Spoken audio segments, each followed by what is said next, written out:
What would you do if your own son forced you into a storm because of a lie told by his wife? I lost everything in a single night. My home, my dignity, and the only family I thought I had left. But when the hospital called my son with the truth, he finally realized what it feels like to be betrayed, and I was no longer there to help him pick up the pieces. The rain hammered against the windows of my son's suburban house like bullets, each drop a reminder that October storms in Ohio could be merciless. I sat in the living room, trying to read my book, while the tension in the air grew thicker than the humidity outside. Heather Greer, my daughter-in-law, moved through the kitchen with deliberate noise, slamming cabinet doors and muttering under her breath just loud enough for me to hear fragments. It always in the way. Slam. Breathing down our necks. Crash. I'd been living with my son Evan and his family for 8 months now, ever since my retirement forced me to sell my small apartment. At 61, I thought I'd earned the right to spend my golden years with family, helping with my granddaughter Nina and contributing what I could to the household. Evan had insisted I move in, claiming it would be good for everyone. But Heather's warmth had evaporated within the first week. "Dad, we need to talk." Evan's voice cut through my thoughts as he entered the living room, his face pale and drawn. Behind him, Heather appeared in the doorway, her arms crossed and her expression triumphant. "What's on your mind, son?" I set down my book, noting how Evan couldn't quite meet my eyes. "It's about your condition." Heather stepped forward, her voice dripping with false concern. "We can't ignore it anymore, Norman. You're putting our entire family at risk." I blinked, genuinely confused. "What condition?" "Heather, I don't know what you're talking about." "The virus," she hissed, moving closer. "Don't play dumb with us. The coughing, the fatigue, the way you've been looking pale lately. It's obvious you're carrying something contagious, and I won't have my daughter exposed to whatever disease you're spreading." "That's ridiculous," I said, standing up slowly. "I feel fine. I had a cold 3 weeks ago that lasted 2 days. That's hardly— 3 weeks ago?" Heather's eyes lit up with manufactured outrage. "You've been incubating this thing for 3 weeks, and you said nothing? Evan, do you see what I mean? He's been lying to us, putting Nina in danger." My son ran his hands through his hair, the same nervous gesture he'd had since childhood. "Dad, is this true? Have you been feeling sick?" "No, Evan. I'm not sick. Your wife is— Don't you dare call me a liar." Heather's voice rose to a shriek. "I've been watching you, Norman. I've seen the signs, the way you drag yourself around, the exhaustion, that persistent cough, and now you're trying to gaslight us into thinking we're imagining things?" "What cough?" I spread my hands helplessly. "Heather, I don't have a cough. I don't have any symptoms of anything. I think you're confused or— Confused?" She whirled toward Evan. "Your father is calling me confused. This is exactly what I was afraid of. He's so far gone he doesn't even realize how sick he is." "That's how these viruses work, Evan. They attack the brain, make people delusional." I watched in horror as my son's face crumpled with fear and uncertainty. Evan had always been brilliant with computers and software, but when it came to medical issues, he panicked. When Nina had gotten her first fever as a toddler, he'd nearly driven the family to the emergency room at midnight over a temperature of 100.2 degrees. "Dad, maybe you should see a doctor," Evan said quietly. "Just to be safe." "I'll gladly see a doctor," I replied, trying to keep my voice calm and reasonable. "But I'm telling you both, I feel perfectly fine. I think there's been a misunderstanding." "A misunderstanding?" Heather's laugh was sharp and cruel. "The only misunderstanding is that we've been enabling this for weeks. Evan, I can't live like this anymore. I can't have my daughter in this house with someone who's clearly carrying some kind of infectious disease and refuses to acknowledge it." The storm outside seemed to intensify, as if nature itself was responding to the chaos erupting in the living room. Lightning flashed through the windows, casting eerie shadows across Heather's face as she continued her assault. "I've been researching online," she continued, pulling out her phone. "The symptoms Norman's been showing are consistent with several highly contagious viral infections. Some of them can be dormant for weeks before becoming fully active. We could all be infected already." "What symptoms?" I demanded. "Now, name one symptom I've actually displayed." "The fatigue, the pallor, the way you've been isolating yourself in your room." "I go to my room because you make it clear I'm not welcome in the common areas." The words burst out of me before I could stop them. "You've been cold and unwelcoming since the day I moved in. You exclude me from family activities, you make snide comments about old men and their germs, and you've turned my son against me bit by bit." "See?" Heather turned to Evan with wide, frightened eyes. "He's becoming aggressive now. That's another symptom. Personality changes, paranoid delusions. aggression toward family members. Evan stepped back from me, and that small movement felt like a knife to my heart. Dad, you're scaring me. Maybe Heather's right. Maybe you are sicker than you realize. Evan, please, I'm your father. I've never lied to you in your life. I'm not sick. Your wife is manipulating you. Don't you dare, Heather shrieked. Don't you dare try to turn my husband against me. This is exactly what I was afraid of. You're becoming delusional and paranoid, and now you're trying to destroy our marriage. Thunder crashed overhead, so loud it seemed to shake the foundation of the house. In the sudden silence that followed, I could hear 8-year-old Nina crying upstairs, probably frightened by the storm and the shouting. That's it, Evan said suddenly, his voice hollow. I can't do this anymore. Dad, you need to leave, tonight. Evan? No. His voice cracked like a whip. I'm sorry, but I have to protect my family. If you're sick and you won't admit it, if you're going to stand here and accuse my wife of lying, then I can't have you in this house anymore. Son, please, just listen to me. Get out of my house, Evan said, his voice rising with each word. I don't need a sick dad who won't take responsibility for his condition. I don't need someone who's going to put my daughter at risk and then lie about it. The words hit me like physical blows. I staggered backward, unable to believe what I was hearing. Evan, you can't be serious. I'm completely serious. He was already moving toward the stairs, taking them 2 at a time. I'm getting your suitcase.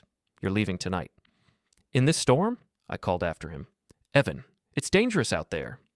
More dangerous than keeping you here, he shouted from upstairs. Heather stood in the living room, her arms still crossed, watching me with undisguised satisfaction. You brought this on yourself, Norman. If you just admitted you were sick and gotten proper medical care, none of this would have been necessary. I'm not sick, I said one more time, but my voice sounded hollow even to my own ears. Keep telling yourself that, she replied coldly. Evan thundered back down the stairs, dragging my old brown suitcase behind him. He threw it onto the floor and began stuffing my belongings into it with rough, angry movements. My books, my clothes, the few personal items I'd managed to keep after selling my apartment, everything went into the suitcase in a jumbled mess. Evan, please, I tried one last time. Just let me stay until morning. Let me call someone, make arrangements. No. He yanked the suitcase shut with sharp finality. You leave now, or I'm calling the police? The police? What would you tell them? That my father is mentally ill and potentially dangerous, and he's refusing to leave my property. The betrayal was complete. I stared at my son, the boy I'd raised alone after his mother and I divorced, the young man I'd put through college, the person I'd loved more than anyone else in the world, and saw a stranger. Fine, I said quietly. I'll go. Evan dragged my suitcase to the front door and threw it open. The storm immediately invaded the house, sending rain and wind swirling across the hardwood floors. The darkness outside was absolute, broken only by occasional flashes of lightning that revealed the chaos of the storm. Wait, I said, reaching for my jacket. Let me get my phone and my wallet. No time, Evan snapped, shoving my suitcase out onto the front porch. You need to go now, before you infect anyone else. Evan, I need my phone. How am I supposed to? Figure it out. He grabbed my arm and pulled me toward the door. You're an adult. You can take care of yourself. I found myself standing on the front porch in the howling storm, wearing only a light sweater and jeans. The rain immediately soaked through my clothes, and the wind was so strong I could barely keep my footing. My suitcase lay on its side in a puddle, already getting drenched. Son, please. I turned back toward the house, but Evan was already closing the door. Don't come back, he said through the crack. Not until you get help. The door slammed shut, and I heard the deadbolt turn. I stood there for a moment, rain streaming down my face, unable to process what had just happened. Through the window, I could see Heather putting her arms around Evan, comforting him as if he were the victim in this scenario. I picked up my soaked suitcase and began walking down the driveway, each step taking me further from the only home I had left. The storm was getting worse, and I had nowhere to go. No phone, no money, no transportation, and no one to call for help. I'd made it about halfway down the block when I heard the siren. The ambulance appeared through the rain like something out of a nightmare, its red and blue lights cutting through the darkness. It pulled up beside me, and 2 paramedics jumped out. Norman Greer? The first one, a stocky Hispanic man with kind eyes, had to shout over the storm. Yes, that's me, I called back, confused. I'm Tony Delgado. We got a call about a medical emergency. Someone reported that you're experiencing symptoms of a contagious viral infection and need immediate medical attention. I stared at him in disbelief. Evan called you? Your son? Yes, sir. He seemed very concerned about your condition. He said you've been displaying symptoms for weeks, but refusing to seek treatment.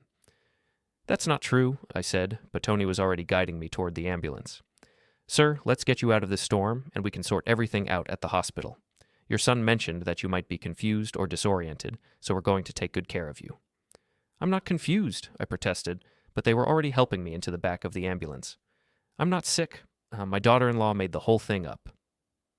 Tony exchanged a glance with his partner, a young woman with short blonde hair. "Sir, why don't you just relax and let us get you somewhere warm and dry? We'll have the doctors check you out, and if everything's fine, you'll be on your way." As the ambulance pulled away from the curb, I caught a glimpse of Evan's house through the small rear window.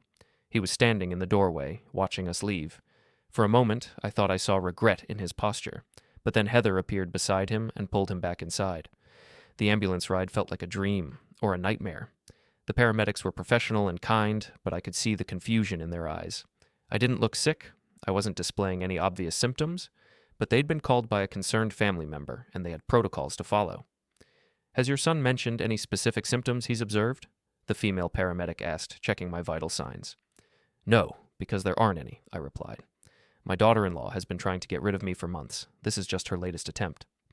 "Sir, that's a pretty serious accusation," Tony said gently. "Why would she want to get rid of you?" "Because she never wanted me living there in the first place. She resents having to share her home with her husband's father." Tony made a note on his clipboard, though I could tell he wasn't fully convinced. "Well, we'll let the doctors sort it out. Your vitals look good, temperature is normal, and your pressure is a bit elevated, which could just be stress from everything that's happened." "Because I'm not sick," I said again, but I was starting to feel like a broken record. The emergency room at City General Hospital was busy despite the late hour. The storm had apparently brought in several other patients: car accidents, fallen tree injuries, power line incidents. I was processed quickly but efficiently, given a hospital gown and a bed in a small examination room. "Mr. Greer?" A young doctor with tired eyes appeared at my bedside. "I'm Dr. Fernandez. I understand your family is concerned about possible viral infection?" "My family is wrong," I said firmly.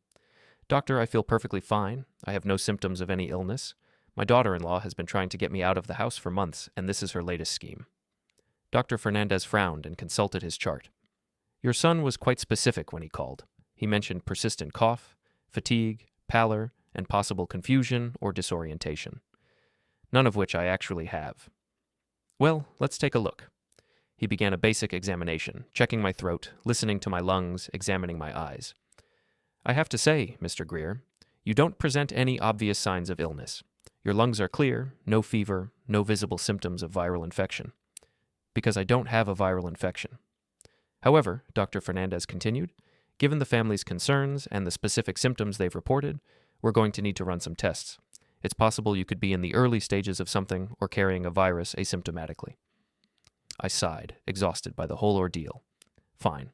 Run your tests. But when they come back negative, I want documentation that proves I was never sick." "Of course," Dr. Fernandez said. "We'll get to the bottom of this." As he left the room, I lay back on the uncomfortable hospital bed and stared at the ceiling. In the span of 3 hours, I'd gone from having a home and family to being alone in a hospital room, suspected of carrying some fictional disease. The betrayal cut deeper than I'd thought possible, but as I lay there listening to the storm rage outside, a nurse quietly slipped into the room and placed a sealed folder on the counter. She caught my eye and gave me a look of sympathy that suggested she'd seen situations like this before. "Mr. Greer?" she said softly. "The tests will take a few hours to process. Try to get some rest." As she left, I noticed she'd left the folder within my reach. Whatever was coming next, I had a feeling my night was far from over. The hospital isolation room felt like a prison cell, despite the cheerful yellow walls and motivational posters about hand washing and flu prevention. I'd been moved here after Dr. Fernandez decided that an abundance of caution was warranted while they waited for my test results. The irony wasn't lost on me. I was being quarantined for an illness I didn't have, based on symptoms I'd never displayed, because of lies told by a woman who'd been planning my removal for months. As I sat on the narrow bed, staring out at the storm through the small window, my mind drifted back to the beginning. When had things started going wrong? When had my relationship with Evan begun to deteriorate? 8 months earlier? "Dad, this is going to be great," Evan had said, carrying my last box into the guest room of his suburban home. "Nina's so excited to have Grandpa living here, and Heather's been planning all sorts of family activities." Heather had appeared in the doorway then, wearing a smile that didn't quite reach her eyes. Welcome to your new home, Norman. I hope you'll be comfortable here. Thank you, Heather. I really appreciate you opening your home to me. Of course, she'd replied, but her tone was already cooling. I'm sure we'll all adjust to the new arrangement just fine. The first week had been pleasant enough. Heather made an effort to include me in family dinners, asked about my day, even suggested I might enjoy helping Nina with her homework, but I could sense the tension underneath her polite facade. She was performing the role of the welcoming daughter-in-law, but her heart wasn't in it. The cracks began to show in week 2. The kitchen incident. I'd gotten up early one morning to make coffee, a habit I'd maintained for decades. I was quietly moving around the kitchen, trying not to wake anyone, when Heather appeared in her bathrobe. "What are you doing?" she asked, her voice sharp with irritation. "Just making coffee. I hope I didn't wake you." "Norman, this is my kitchen. I have a very specific routine in the mornings, and I can't have you disrupting it." I'd been taken aback by the hostility in her tone. "I'm sorry. I didn't realize. I can wait until you're finished." "It's not just about this morning," she continued, moving to the coffee maker and essentially pushing me out of the way. "I need you to understand that this is my space. I do the cooking, I manage the kitchen, and I can't have someone else interfering with my systems." "I understand," I'd said, though I really didn't. "I'll stay out of your way." "Good." She'd begun making coffee with aggressive efficiency, slamming cabinet doors and clattering dishes. "I think it's important we establish some boundaries early on, don't you?" From that day forward, I'd been effectively banned from the kitchen except during designated meal times. If I wanted a snack or a cup of coffee outside of those times, I had to ask permission like a child. The family dinner humiliation. 3 weeks into my stay, Heather had invited her sister Rory Turner and Rory's husband over for dinner. It was supposed to be a nice family gathering, a chance for me to meet more of Heather's relatives and feel included in the extended family. The evening had started well enough. Rory seemed genuinely pleased to meet me, asking about my career and my interests. But as the wine flowed and the conversation became more relaxed, Heather began making subtle digs. "Norman's been adjusting to living with us," she'd said with a laugh that sounded forced. "It's been an interesting experience, learning to share our space with someone from a different generation." "Oh, I'm sure," Rory had replied politely. "It must be nice having help around the house." "Well, that's the thing," Heather continued, refilling her wine glass. "Norman's more of a observer than a participant. He likes to watch what we're doing, but he doesn't really contribute much." I'd felt my face burn with embarrassment. "Heather, I'd be happy to help more around the house. You just need to tell me what you'd like me to do." "See what I mean?" she'd said to Rory, as if I wasn't sitting right there. "He needs very specific instructions for everything. It's like having a teenager again. You have to spell out every little thing." Evan had laughed uncomfortably. "Come on, Heather. Dad's just trying to be respectful of your routines." "I know, honey. I'm not criticizing. I'm just saying it's an adjustment." She'd turned to me then with that fake smile. "Norman, you've had that little cough for a while now. Are you feeling all right?" I'd been completely confused. "What cough?" "The one you've had for the past few days. I keep hearing you coughing in your room at night." "I haven't been coughing," I'd said, genuinely puzzled. "Really? Maybe it's the old house settling." But she'd given Rory a meaningful look, as if to say, "See? He doesn't even realize he's sick." Looking back now, lying in this hospital bed, I realized that had been the first time Heather planted the seed of my supposed illness. She'd been building her case for months, laying the groundwork for this moment. The playground conversation, the memory that hurt the most, had happened just 2 weeks ago. I'd taken Nina to the neighborhood playground, something I'd done dozens of times since moving in. Nina loved having me push her on the swings and play catch with her, and those moments had been the bright spots in an increasingly tense living situation. We'd been having a wonderful time when Nina suddenly stopped playing and looked at me with those serious 8-year-old eyes. "Grandpa, are you going to be gone soon?" The question had hit me like a physical blow. "What?" "Nina, honey, why would you ask that?" "Because Mom says you're always sick, and that older people who are sick all the time sometimes don't get better." I'd knelt down to her level, my heart breaking. "Nina, I'm not sick. I feel perfectly fine. Did Mom tell you I was sick?" "She talks about it with Daddy sometimes. She says you have germs, and that's why I can't hug you as much anymore." "Sweetheart, I don't have any germs. Your mom is mistaken about that." But the damage was already done. I could see the worry in Nina's eyes, the fear that her grandfather might suddenly disappear from her life. Heather had poisoned even that relationship, using my granddaughter's love for me as another weapon in her campaign. The financial reality? What made Heather's behavior even more galling was the financial history she seemed determined to ignore. I'd been the one who paid for Evan's college education when his mother Linda and I divorced. I'd worked double shifts at the manufacturing plant to make sure my son could get his computer science degree without drowning in student loans. When Evan and Heather bought their house, I'd contributed $15,000 from my retirement savings for the down payment. It was money I could have used to buy a small place of my own, but I'd wanted to help my son start his family with a stable foundation. For years, I'd been Evan's biggest supporter and cheerleader. When he'd struggled with confidence issues in college, I'd been the one to encourage him.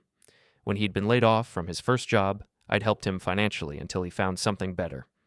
When Nina was born, I'd been the proud grandfather, babysitting whenever they needed help and spoiling her with love and attention. But none of that seemed to matter to Heather. In her mind, I was just an inconvenient old man taking up space in her perfect suburban life. The neighbor campaign? I'd discovered just last month that Heather had been spreading her poison beyond the family. Mrs. Kowalski from next door had stopped me in the driveway one afternoon with a concerned expression. "Norman, dear, how are you feeling? Heather mentioned you've been under the weather lately." "I feel fine, Mrs. Kowalski. I think there's been some misunderstanding." "Oh." She'd looked confused. "Well, Heather seemed quite worried about you. She said you've been having some health issues and that the family is concerned about contagion." That's when I realized the scope of Heather's campaign. She wasn't just poisoning my relationship with Evan and Nina, she was systematically destroying my reputation in the entire neighborhood. By the time anyone thought to question her story, I'd be long gone and unable to defend myself. The isolation strategy. The cruelest part of Heather's campaign had been the gradual isolation. Family movie nights became adults-only affairs because I might fall asleep and disturb everyone with my breathing. Sunday dinners became smaller, more intimate gatherings that somehow never included me. Even simple conversations became minefields, where any comment I made was interpreted as evidence of confusion or disorientation. "Norman seems to be having trouble following conversations lately," she'd tell Evan when she thought I couldn't hear. "Maybe we should have him evaluated." "Dad's always been a little absent-minded," Evan would reply, but I could hear the seeds of doubt in his voice. "This is different, honey. This is more serious. I'm worried about him." And slowly, gradually, my own son began to see me through Heather's distorted lens. Instead of the father who'd raised him and supported him, I became a burden to be managed, a problem to be solved. The hospital intercom. A crackling voice over the hospital intercom brought me back to the present. "Dr. Ravel to consultation room 2, urgent family update required." Dr. Ravel. I hadn't met him yet, but from the serious tone of the announcement, I had a feeling I would soon. The urgent family update part made my stomach clench. What kind of update? What had they found in my tests? I lay back on the narrow bed and closed my eyes, trying to prepare myself for whatever was coming next. The storm outside was finally beginning to weaken, but I suspected the real tempest was just beginning.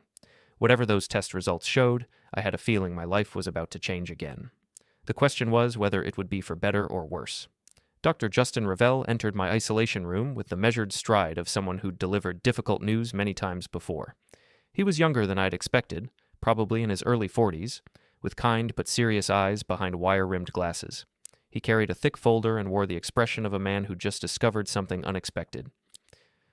"Mr. Greer, I'm Dr. Ravel, infectious disease specialist. I've been reviewing your test results." He pulled up a chair beside my bed, which immediately put me on edge.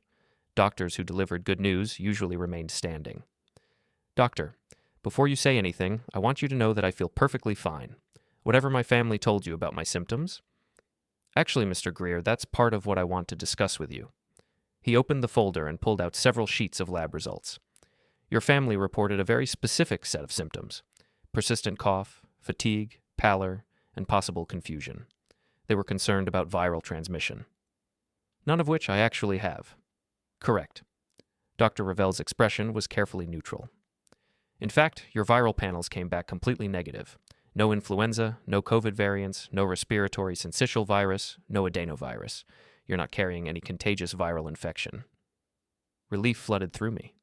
"So I can go home?" "Well, that's where things get complicated." Dr. Ravel leaned forward slightly.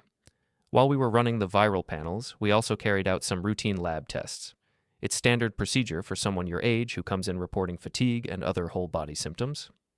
My heart began to pound. "And?" "We found something unexpected, something that requires further discussion and genetic counseling." He pulled out another sheet, this one covered with numbers and medical terminology I couldn't understand. Mr. Greer, you have a genetic condition called Huntington's disease. The words hit me like a physical blow. Huntington's? I've heard of that. Isn't that...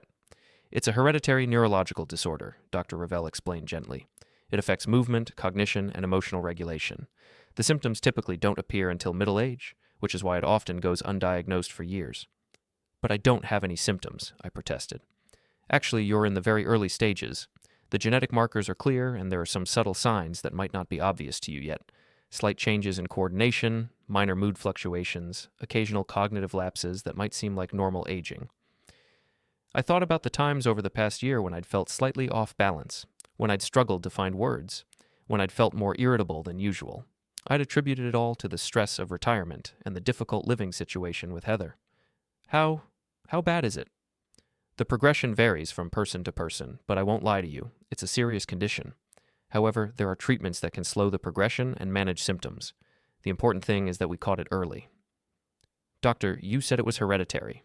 What does that mean exactly? Dr. Ravel's expression grew even more serious. Huntington's disease is an autosomal dominant genetic disorder. That means if one parent has the gene, there's a 50% chance they'll pass it to each child. The implications hit me like a freight train. My son, Evan, does he? We'll need to test him to know for sure, but yes, there's a 50% chance he carries the gene as well. And if he does... Dr. Ravel paused, choosing his words carefully. There's also a 50% chance he could pass it to his daughter, Nina. Sweet, innocent Nina, who'd asked me if I was going to be gone soon because her mother had filled her head with fears about an illness I didn't even have.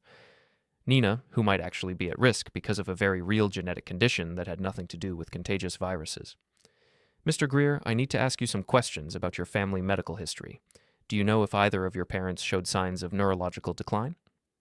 I thought back to my father, who passed away when I was 35. My dad, he had some issues in his later years. We thought it was just dementia, but he also had unusual movement problems, tremors, trouble walking. My mother always said he'd become peculiar in his 60s. Dr. Ravel made notes in his file. That's consistent with Huntington's. The disease was much less understood back then. So many cases were misdiagnosed as dementia or other conditions. So this has been in my family all along, and I never knew? It's more common than people realize. Because symptoms often don't appear until after people have had children, the gene gets passed down through generations before anyone realizes what's happening. I lay back against the pillows, my mind reeling. In the span of one evening, I'd gone from being accused of carrying a fictional virus to discovering I had a real genetic disease that I might have passed to my son and granddaughter. Doctor, there's something else you need to know.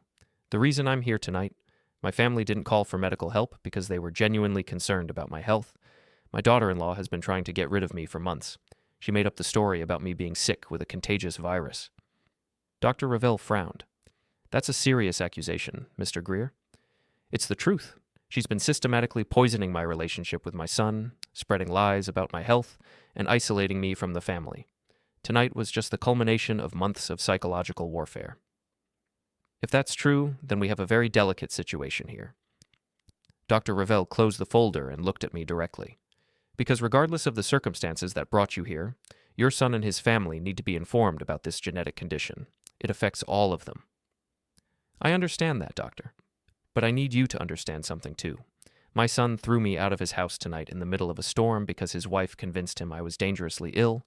He told me he didn't need a sick father. He refused to let me take my phone or wallet. He called me a liar and accused me of putting his daughter at risk. Dr. Ravel was quiet for a long moment, processing this information. Mr. Greer, I can see you're hurt and angry, but this genetic condition is bigger than family disputes. Your son has a right to know about his potential health risks. Oh, he'll know, I said, and for the first time since this nightmare began, I felt a cold sense of clarity. He'll definitely know, but he's about to learn what it feels like to need family support and not have it available. What do you mean? I mean that for months, my daughter-in-law has been telling everyone I'm a burden, that I'm sick, that I'm dangerous to have around. My son chose to believe her over me. He chose to humiliate me and throw me out rather than listen to my side of the story. I sat up straighter in the hospital bed, feeling something shift inside me. Doctor, when you call my son with these test results, he's going to be terrified. He's going to want his father's support and guidance. He's going to want to talk through the implications, get advice on how to handle the situation with his wife and daughter. That would be natural, yes. But I won't be there for him. The words came out calm and clear, and I realized I meant them completely. For the first time in his life, when Evan needs his father most, I'm going to tell him exactly what he told me. I don't need a son who calls me a liar and throws me out in a storm. Dr. Ravel looked uncomfortable. Mr. Greer, I understand you're upset, but this is a medical crisis. Family disputes should take a back seat to health concerns. You're right, doctor. This is a medical crisis, and my son is about to face it the same way he forced me to face his accusations tonight, alone. A nurse knocked on the door and peeked in. Dr. Ravel, the genetic counselor is here, and we have the family on the phone for the consultation. Thank you. We'll be right there. Dr. Ravel turned back to me. Mr. Greer, I'm going to ask you one more time to reconsider. Your son is about to receive devastating news. Whatever happened between you tonight, he's going to need support. Doctor, let me ask you something. If someone you loved and trusted called you a liar, threw you out of their house in a dangerous storm, and told you they didn't need you because you were sick, how would you feel when they suddenly needed your help? Dr. Ravel was quiet for a moment. I'd probably feel betrayed and angry. Exactly. And that's exactly how I'm going to let my son feel. As we prepared to leave the room, I caught sight of myself in the small mirror above the sink. I looked older than I had this morning, more tired, but also somehow more resolved. The man staring back at me wasn't the confused, helpless victim that Heather had painted me as, and he wasn't the accommodating father who'd spent months trying to keep the peace. He was someone who'd been pushed too far and was finally ready to push back. One more thing, doctor, I said as we reached the door. I'm going to need you to document everything that happened here tonight. The false symptoms reported by my family, the actual test results, all of it. I have a feeling I'm going to need that documentation for legal purposes. Dr. Ravel nodded slowly. Of course, Mr. Greer. Everything will be thoroughly documented. As we walked down the hospital corridor toward the consultation room, I felt something I hadn't experienced in months. Control. For the first time since moving in with Evan and Heather, I was going to be the one making the decisions, I was going to be the one setting the terms, and my son was about to learn that actions have consequences, even when they are directed at your own father. The hospital cafeteria at 2 a.m. was a surreal place. Fluorescent lights humming over empty tables, the smell of industrial coffee mixing with disinfectant, and the occasional shuffle of exhausted medical staff grabbing quick meals between emergencies. I sat across from Linda McCoy, my ex-wife, still trying to process how dramatically my life had changed in the span of 6 hours. Linda had arrived within an hour of Dr. Ravel calling her.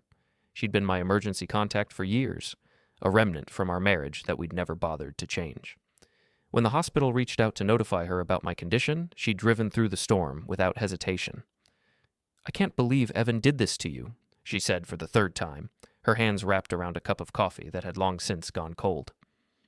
At 59, Linda still had the fierce protective instincts that had drawn me to her 30 years ago. Her remarriage to Harold McCoy had been happy until he passed away from a heart attack 2 years earlier, leaving her a widow with a comfortable home and a clear perspective on family loyalty. I can believe it, I replied, surprised by how calm I felt. Heather's been working on him for months. She finally found the right pressure points. But Norman, this is his father we're talking about. How could he throw you out without even listening to your side? Because he's scared of his wife, and he's scared of conflict, and it was easier to believe I was the problem than to admit his marriage has issues. Linda shook her head in disgust. And now he's the one who might be sick, and Nina too. The irony is almost too much to bear. It's not irony, Linda, it's justice. She looked at me sharply. What do you mean? I mean that Evan is about to learn what it feels like to be abandoned by family when you need them most. He's about to discover what it's like to face a medical crisis without support. Norman, you can't be serious. He's your son. He was my son when he called me a liar and threw me into a storm. He was my son when he told me he didn't need a sick father. He was my son when he refused to let me take my phone or money. I leaned forward, meeting her eyes. Linda, I've spent 8 months being systematically humiliated and undermined in that house. Tonight was just the final straw. But if he's sick, then he'll have to deal with it the way I've had to deal with everything else lately, on his own. Linda was quiet for a long moment, studying my face. You've changed, Norman. You're harder than you used to be. Maybe I needed to be harder.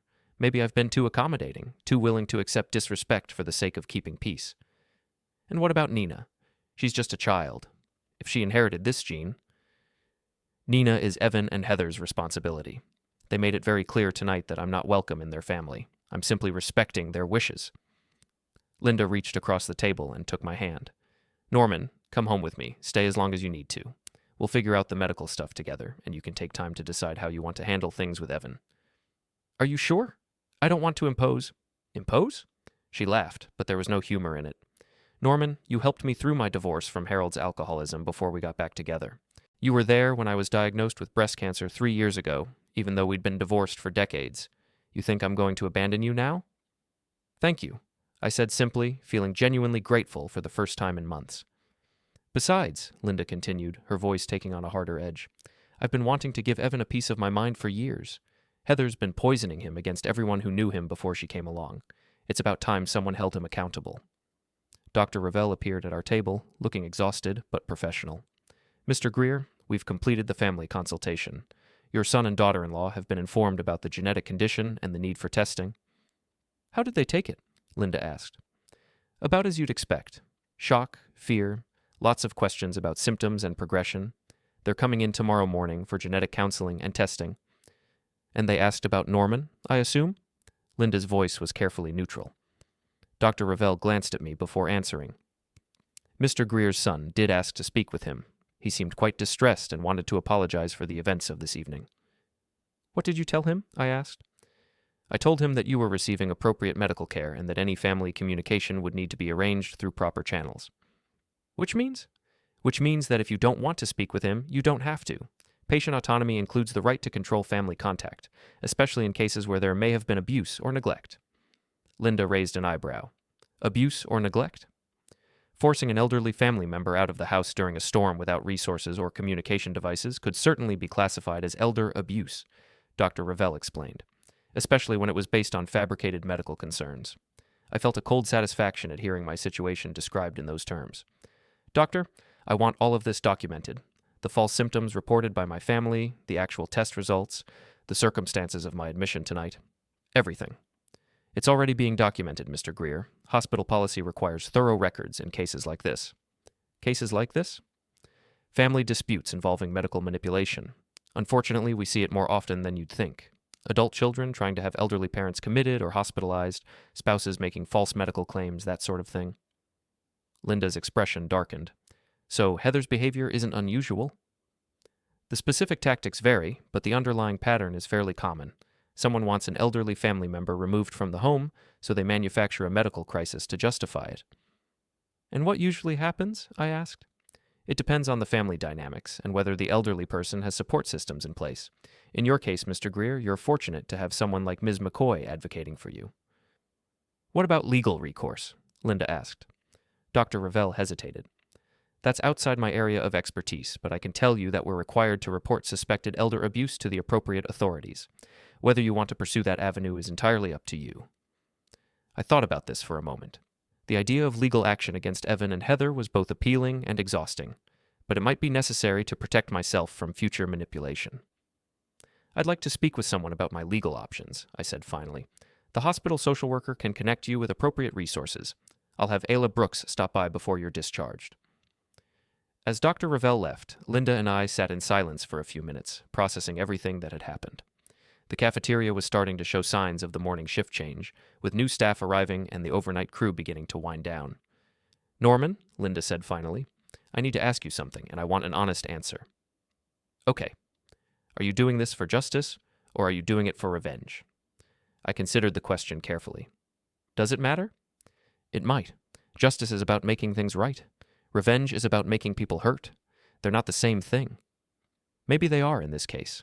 Maybe the only way to make things right is to make sure Evan understands the consequences of his choices. And if he learns that lesson at the cost of his health? At the cost of Nina's future? Linda, I didn't give Evan Huntington's disease. I didn't choose to have this genetic condition, but I did choose to love and support my son for 34 years, and when I needed that same love and support, he threw me out in a storm. So you're going to abandon him the way he abandoned you?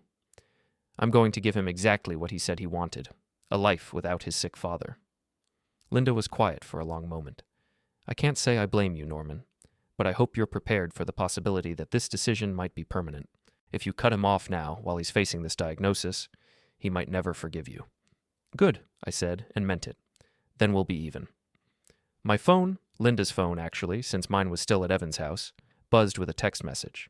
Linda glanced at it and frowned. It's from Evan. He's asking if I've heard from you. He says he needs to talk to you urgently. Delete it, I said without hesitation. Norman, delete it, Linda. I'm not ready to talk to him, and I may never be ready. He made his choice tonight. Now he gets to live with it. Linda hesitated for a moment, then deleted the message. There, it's done. Thank you. But Norman, I want you to promise me something. Promise me that if Nina gets sick, if she needs medical care related to this condition, you won't let your anger at Evan prevent you from helping her. I thought about my granddaughter, so innocent and trusting, asking me if I was going to be gone because her mother had filled her head with fears. I promise, Linda. Nina is not responsible for her parents' choices. Good. That's all I needed to hear. As we prepared to leave the hospital, I felt a strange sense of closure. For months, I'd been reactive, always responding to Heather's attacks and Evan's coldness. But now I was in control of the situation. I was making the decisions. I was setting the boundaries. And for the first time in a very long time, that felt exactly right. Linda's bungalow felt like a sanctuary after the sterile environment of the hospital and the toxic atmosphere of Evan's house. The living room was warm and comfortable, filled with photos of her late husband Harold and mementos from their travels together. She'd made up the guest room with fresh sheets and even put a small vase of flowers on the nightstand, a gesture that nearly brought me to tears after months of being treated like an unwelcome burden. I'd been staying with Linda for 3 days when the messages started. The first one came through Linda's phone since mine was still at Evan's house, along with most of my other possessions. Linda showed me the text with a mixture of sympathy and disgust. Linda, please tell Dad I'm sorry about the other night. The doctor says he needs to start treatment right away, and I want to be supportive. Can he come home so we can work through this together? Heather says she understands now that she was wrong about him being contagious. We want to make things right. I read the message twice, noting the careful wording. Heather understands now that she was wrong. Not that she lied, not that she manipulated the situation, just that she was wrong. And of course, they wanted me to come home so they could be supportive, now that they needed information about a genetic condition that affected them all. What do you want me to tell him? Linda asked. Nothing. Don't respond at all. The second message came 6 hours later, this time with a more urgent tone. Dad, I know you're angry, but we need to talk. The genetic counselor wants to discuss family history, and Dr. Ravel says you might have information that could help with Nina's evaluation. Please call me. Again, I told Linda not to respond. I could see the pattern clearly. Evan wasn't apologizing for throwing me out or calling me a liar. He was focused entirely on what I could do for him, now that he faced his own medical crisis. The third message arrived the next morning, and this time I could hear the desperation creeping into Evan's words. Dad, please. I'm scared. The genetic test results come back tomorrow, and I don't know how to handle this. Heather's falling apart, and Nina keeps asking questions I can't answer. I need my father right now. Please come home. We can forget about what happened the other night. Forget about what happened, I repeated aloud, my voice dripping with contempt. Just like that. Forget that he called me a liar. Forget that he threw me out in a storm. Forget that he told me he didn't need a sick father. Linda sat across from me at her kitchen table, drinking her morning coffee and watching my reaction. He sounds genuinely frightened, Norman. Good. He should be frightened. He should know exactly how I felt when he was dragging my suitcase out into that storm. But he's your son. Linda, please, don't. I held up a hand to stop her. I know he's my son. But being someone's father doesn't mean accepting abuse and humiliation indefinitely. There have to be consequences for treating people the way he treated me. Linda nodded slowly. You're right. I keep thinking about Nina. Nina will be fine. If she has the gene, she won't show symptoms for decades. There's plenty of time for medical advances, better treatments. But Evan? If he has it, he could start showing symptoms within the next few years. And you're going to let him face that alone? The way he made me face his accusations alone? Yes, absolutely. That afternoon, I received a call from Ayla Brooks, the hospital social worker. She'd connected me with a family attorney named Patricia Vasquez, who specialized in elder abuse cases. Mr. Greer, Patricia said during our phone consultation, based on what you've described, you may have grounds for legal action. Forcing an elderly person out of their residence during dangerous weather, making false medical claims, and denying access to personal property and communication devices, these could all constitute elder abuse under Ohio law. What would that mean practically? Several things. First, we could file for a restraining order preventing them from making false medical claims about you. Second, we could demand the return of your personal property. Third, we could potentially seek damages for the emotional distress and medical expenses caused by their false accusations. And if I chose not to pursue legal action?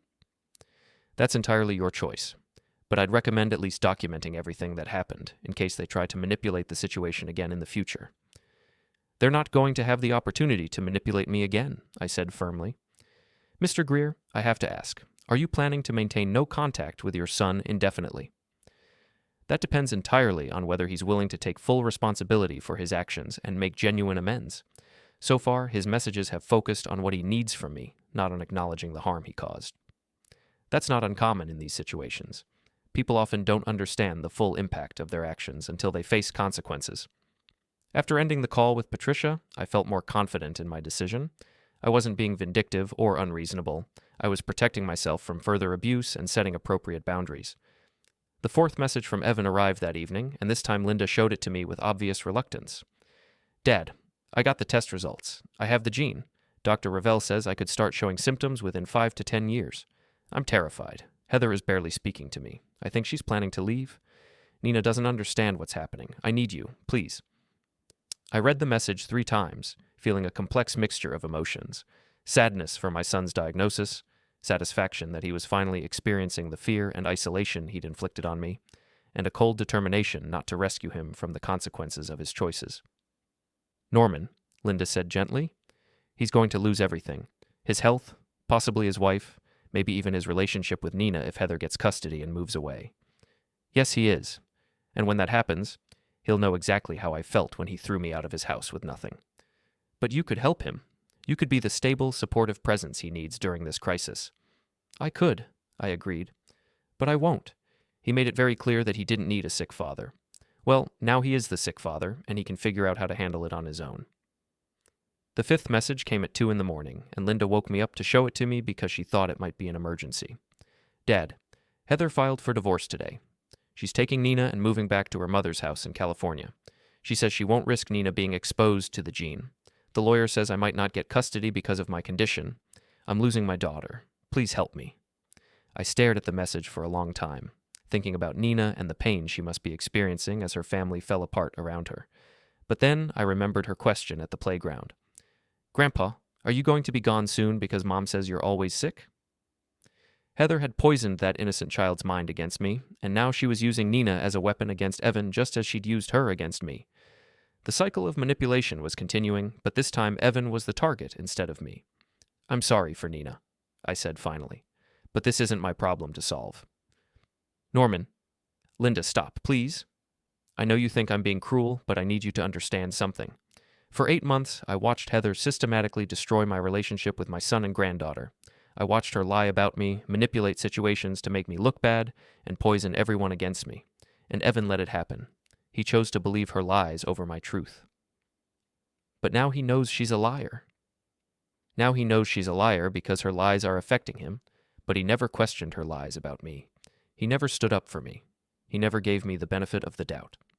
Linda was quiet for a moment. So what happens next? Next, Evan learns to live with the consequences of his choices. He learns what it's like to face a medical crisis without family support. He learns what it's like to be abandoned by someone who claimed to love him. And you? What do you learn? I learned that I don't have to accept mistreatment from anyone, even my own son. I learned that setting boundaries isn't cruel, it's necessary. And I learned that sometimes the only way to teach people about loyalty is to show them what life looks like without it. The next morning, Linda and I were having breakfast when her phone rang. The caller ID showed Evan's number. Don't answer it, I said. Norman, maybe you should... Linda, please, I'm not ready. She let the call go to voicemail. A few minutes later, she played the message for me. Evan's voice was barely recognizable, thick with tears and desperation. Dad, I know you're there. I know you're angry, and I know I hurt you, but I'm falling apart here. Heather's gone, Nina's gone, and I'm facing this disease alone. I'm sorry for what I said that night. I'm sorry for not believing you. I'm sorry for throwing you out. But please, I'm begging you, don't abandon me now. I need my father. I listened to the entire message without speaking, then looked at Linda. Delete it. Norman. Delete it, Linda. I'm not abandoning him. I'm giving him exactly what he said he wanted, a life without his sick father. As Linda reluctantly deleted the voicemail, I felt a strange sense of peace. For the first time in months, I was in complete control of my own life. I was making decisions based on my own needs and boundaries, not on other people's demands or expectations. And tomorrow, when Dr. Ravel called to schedule the family meeting where all the test results would be discussed, I was going to deliver the final blow that would teach my son the true cost of betrayal. The hospital conference room felt different this time, less like a medical consultation and more like a courtroom where final judgment was about to be rendered. Dr. Ravel had arranged for a video conference call to discuss the complete test results and genetic counseling recommendations for the entire family. Linda sat beside me, her presence both comforting and strengthening as I prepared for what I knew would be the most important conversation of my life. The large monitor at the front of the room flickered to life, revealing Evan and Heather sitting stiffly in what I recognized as Evan's home office. Heather looked pale and drawn, her usual confident demeanor replaced by barely contained panic. Evan appeared to have aged years in the few days since I'd seen him. His face was gaunt, his eyes red-rimmed, and his hands trembled slightly as he adjusted the camera. "Good afternoon, everyone," Dr. Ravel began, his voice professionally neutral. "I've asked for this family conference to discuss the complete test results and their implications for everyone involved." "Where's my father?" Evan interrupted, his voice cracking slightly. "Dr. Ravel, you said he'd be here." "Mr. Norman Greer is present," Dr. Ravel replied, gesturing toward me. "He's participating from the hospital with his support person, Ms. Linda McCoy." Evan's face appeared to crumple with relief when he saw me on his screen. "Dad, thank God. I've been trying to reach you for days. We need to talk about—" "Mr. Evan Greer," I interrupted, my voice calm and steady. "I'm here for medical consultation only. Any personal communication between us can wait until after Dr. Ravel has finished his presentation." The formality of my tone seemed to hit Evan like a physical blow. He sat back in his chair, confusion and hurt written across his features. "Let's begin with the test results," Dr. Ravel continued, pulling up a series of charts on his tablet. "Mr. Norman Greer, as we discussed, your genetic testing confirmed the presence of the Huntington's disease gene. You're in the early stages of the condition, which explains some subtle symptoms that might have been attributed to normal aging." "What symptoms?" Heather demanded, speaking for the first time. "He never showed any symptoms. That's why we thought—" "Ms. Greer," Dr. Ravel interrupted, "I need to address that point directly. The symptoms your family reported to emergency services, persistent cough, fever, signs of viral infection. These were not consistent with Mr. Norman Greer's actual condition, nor were they present during our examination." Heather's face flushed red. "But I saw—" "You reported symptoms that did not exist," Dr. Ravel stated flatly. "Mr. Norman Greer was not suffering from any contagious viral infection. The emergency admission was based on inaccurate information." I watched with cold satisfaction as Heather squirmed under Dr. Ravel's clinical assessment of her lies. "Now, regarding Mr. Evan Greer," Dr. Ravel continued, "your genetic test came back positive for the Huntington's gene. This means you will develop the condition, typically with symptom onset between ages 35 and 50. Evan's face went white. Even though he'd known this was likely, hearing the definitive confirmation seemed to shatter something inside him. "And Nina?" Heather whispered. "We cannot test minors for adult-onset genetic conditions without specific medical indications. However, given that Mr. Evan Greer carries the gene, there is a 50% chance that Nina inherited it as well." Heather began to cry, not the manipulative tears I'd seen her use to control situations, but genuine sobs of terror and grief. "Dr. Ravel," Evan said, his voice barely above a whisper, "what happens now? What do we do?" "There are treatment options that can slow progression and manage symptoms. Genetic counseling can help you understand the implications for family planning. Support groups can provide emotional resources. But the most important factor in managing Huntington's disease is having a strong support system of family and friends." "Dad," Evan turned toward the camera, his eyes pleading, "I know I messed up. I know I hurt you, but we're family. We need to stick together through this." I looked at my son, really looked at him, for the first time in days. I saw the fear in his eyes, the desperate hope, the assumption that despite everything he'd done, I would still be there to catch him when he fell. "Evan," I said, my voice perfectly calm, "do you remember what you said to me 3 nights ago?" "Dad," I was scared and confused. Heather had me convinced. "Do you remember what you said to me?" I repeated. Evan's mouth opened and closed silently. I could see him replaying that night in his mind, remembering his words. "You said, 'Get out of my house. I don't need a sick dad.'" I let each word hang in the air like a blade. "You said I was a liar. You said I was putting your family at risk. You threw me out in a storm without my phone or money because your wife convinced you I was dangerously ill. Dad, please. For 8 months, I lived in your house and watched your wife systematically destroy my relationship with you and Nina. She lied about my health, excluded me from family activities, and poisoned my granddaughter's mind against me. And you let her do it. Heather had stopped crying and was staring at the screen with growing horror, apparently beginning to realize where this conversation was heading. I tried to tell you the truth, I continued, my voice growing stronger. I tried to explain that I wasn't sick, that your wife was manipulating the situation. But you chose to believe her lies over my truth. You chose her version of reality over your own father's word. Dad, I'm sorry. I was wrong. Heather was wrong. We both know that now. You're sorry now because you need me. You're sorry now because you're facing the same fear and isolation that you forced me to experience. You're sorry now because your wife has abandoned you, just like you abandoned me. Evan was crying now, tears streaming down his face. Please, Dad, I'm begging you. I need your help. I need my father. I stood up slowly, feeling Linda's supportive hand on my arm. For a moment, I felt the old instinct to comfort my son, to rush to his aid despite everything that had happened. But then I remembered standing in that storm, soaked and humiliated, while he slammed the door in my face. Evan, 3 nights ago you told me you didn't need a sick dad. Well, congratulations. You're about to become a sick dad yourself. And just like you didn't need me, I don't need a son who calls me a liar and throws me out in a storm. Dad, no. I raised you to be better than this. I supported you through college, helped you buy your house, loved you unconditionally for 34 years. And when I needed that same love and support, you chose your wife's lies over your father's truth. I picked up the folder I'd prepared, filled with documentation of everything that had happened.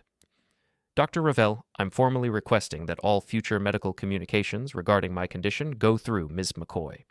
I will not be participating in any family treatment planning or genetic counseling. Dad, you can't do this, Evan pleaded, his voice breaking completely. I'm your son. We're family.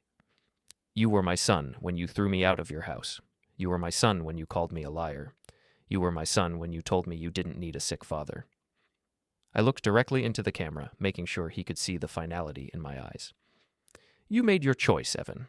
You chose to believe that your father was a dangerous, lying burden. Now you get to live with that choice. Norman, Dr. Ravel interjected, I understand you're hurt, but this genetic condition affects the entire family. Doctor, my son is an adult. He has access to the same medical resources I do. He has genetic counselors, support groups, and treatment options. What he doesn't have is a father who will enable his poor choices or rescue him from the consequences of his actions. I turned back to the camera one final time. Evan, you taught me something important that night. You taught me that being someone's father doesn't mean accepting abuse and humiliation indefinitely. You taught me that sometimes the people who claim to love you will betray you in the cruelest ways possible. And you taught me that I deserve better than a son who would rather believe his wife's lies than his father's truth. Heather suddenly leaned forward, her face desperate. Norman, please. I know I was wrong. I know I lied. But Evan is sick now, and Nina might be too. Don't punish them for my mistakes. I looked at her with cold contempt. Heather, you got exactly what you wanted. You wanted me out of your house, and I'm out. You wanted your husband to choose you over me, and he did. You wanted to be free of the burden of caring for an elderly family member, and you are. Congratulations. But the divorce is your choice, just like lying about my health was your choice, and just like throwing me out was Evan's choice. You're all adults. You can live with the consequences of your decisions. I closed the folder and stood up. Dr. Ravel, thank you for your professional care. Ms. McCoy and I will be in touch about my treatment plan. As for this family consultation, I consider it concluded. Dad, wait. Evan's voice was desperate, panicked. You can't just leave. What am I supposed to do? How am I supposed to handle this alone? I paused at the door and looked back at the screen one last time. Evan, you're going to handle it exactly the way you forced me to handle your accusations, alone. You're going to face your medical crisis the same way you made me face that storm, without family support. And maybe, if you're very lucky, you'll learn something about loyalty and love that you apparently never learned from